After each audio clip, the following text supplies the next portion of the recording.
تو آج ہم بات کریں گے شیکسپیئر کی ایک بہت ہی مشہور comedy as you like it کی۔ یہ ناانصافی، فرار اور محبت کی ایک ایسی کمال کی کہانی ہے جو ہمیں دربار کی خطرناک سیاست سے سیدھا آرڈن کے جادوئی جنگل میں لے جاتی ہے۔ سوچئے ذرا، کیا ہو جب سب کے سب ایک ساتھ ایک ہی جنگل میں بھاگ جائیں؟ یہی وہ سوال ہے جس پر یہ پوری کہانی کھڑی ہے، اور اسی سے پیدا ہوتے ہیں سارے مزاحیہ اور دلچسپ واقعات۔ چلے کہانی کی شروعات کرتے ہیں۔ اس کی بنیاد دراصل دو بڑے خاندانی جھگڑوں پر ہے، اور دونوں ہی جھگڑوں میں بھائی ہی بھائی کا دشمن ہے۔ یہی دشمنی ہے جو ہمارے سارے کرداروں کو دربار چھوڑنے پر مجبور کر دیتی ہے۔ اچھا، پہلے جھگڑے کو سمجھنے کے لیے ایک لفظ جاننا بہت ضروری ہے، پریموجینیچر۔ یہ ایک پرانا رواج تھا جس کا سیدھا سا مطلب یہ تھا کہ خاندان کی ساری جائیداد اور ذمہ داریاں سب سے بڑے بیٹے کو ہی ملیں گی، اور بس اسی ایک قانون کی وجہ سے ہمارا ہیرو اورلینڈو اپنے بڑے بھائی اولیور کے رحم و کرم پر، اور اولیور وہ اس طاقت کا بہت ہی غلط استعمال کرتا ہے۔ وہ صرف اورلینڈو کو اس کے حق سے محروم نہیں رکھتا، نہیں بلکہ اس سے بھی ایک قدم آگے چلا جاتا ہے۔ وہ دربار کے پہلوان چارلز سے سازش کرتا ہے کہ کشتی کے دوران اورلینڈو کو یا تو بری طرح مارے یا جان سے ہی ختم کر دے، اور یہ سب کیوں؟ صرف اور صرف حسد اور بغض کی وجہ سے۔ تو یہ تو ہوا ایک خاندانی جھگڑا۔ اب اس کے ساتھ ساتھ ایک سیاسی جھگڑا بھی چل رہا ہے، اور یہاں بھی کہانی وہی ہے۔ دو بھائی، دو حکمران ایک دوسرے کے خلاف۔ ایک طرف ہیں اصلی حکمران ڈیوک سینئر، جنہیں ان کے ہی چھوٹے بھائی ڈیوک فریڈرک نے تخت سے نکال باہر کیا ہے، اور یہیں سے ہمیں دربار کے ظلم اور جنگل کی آزادی کا فرق صاف نظر آنے لگتا ہے۔ تو جب اتنے جھگڑے ہوں تو ظاہر ہے دربار میں رہنا تو مشکل ہو ہی جائے گا۔ اب کہانی اپنے اگلے مرحلے میں داخل ہوتی ہے، جہاں یہ ظلم و ستم سب کو ایک ہی جگہ، ایک ہی منزل کی طرف بھاگنے پر مجبور کر دیتا ہے۔ اور پھر آتا ہے کہانی کا ایک اہم موڑ، کشتی کا مقابلہ۔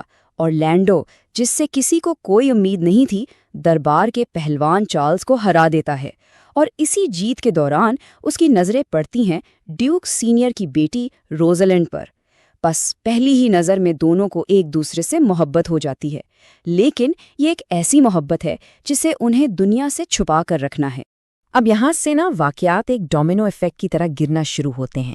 سب سے پہلے اورلینڈو کو پتہ چلتا ہے کہ اس کا بھائی اولیور اسے مارنا چاہتا ہے، تو وہ فوراً آرڈن کے جنگل کی طرف بھاگ جاتا ہے۔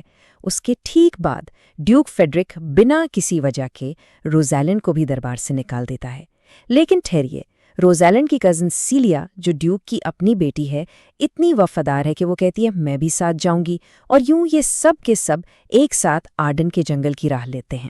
ظاہر ہے سفر خطرناک ہے، تو حفاظت کے لیے وہ ایک بہت ہی ہوشیار منصوبہ بناتے ہیں۔ روزلینڈ بن جاتی ہے ایک نوجوان لڑکا گینیمیڈ، اور سیلیا ایک عام سی گڈرنی ایلینا۔ اور یاد رکھیے گا، یہ بھیس بدلنا ہی آگے چل کر ساری کامیڈی اور الجھنوں کے جڑ بنے گا۔ اور بس اسی کے ساتھ کہانی کا ماحول ڈرامے سے سیدھا کامیڈی میں شفٹ ہو جاتا ہے۔ جیسے ہی یہ لوگ آرڈن کے جنگل میں قدم رکھتے ہیں، وہ دربار کے سارے سخت اصول پیچھے چھوڑ دیتے ہیں اور ایک نئی، بالکل آزاد زندگی شروع کرتے ہیں۔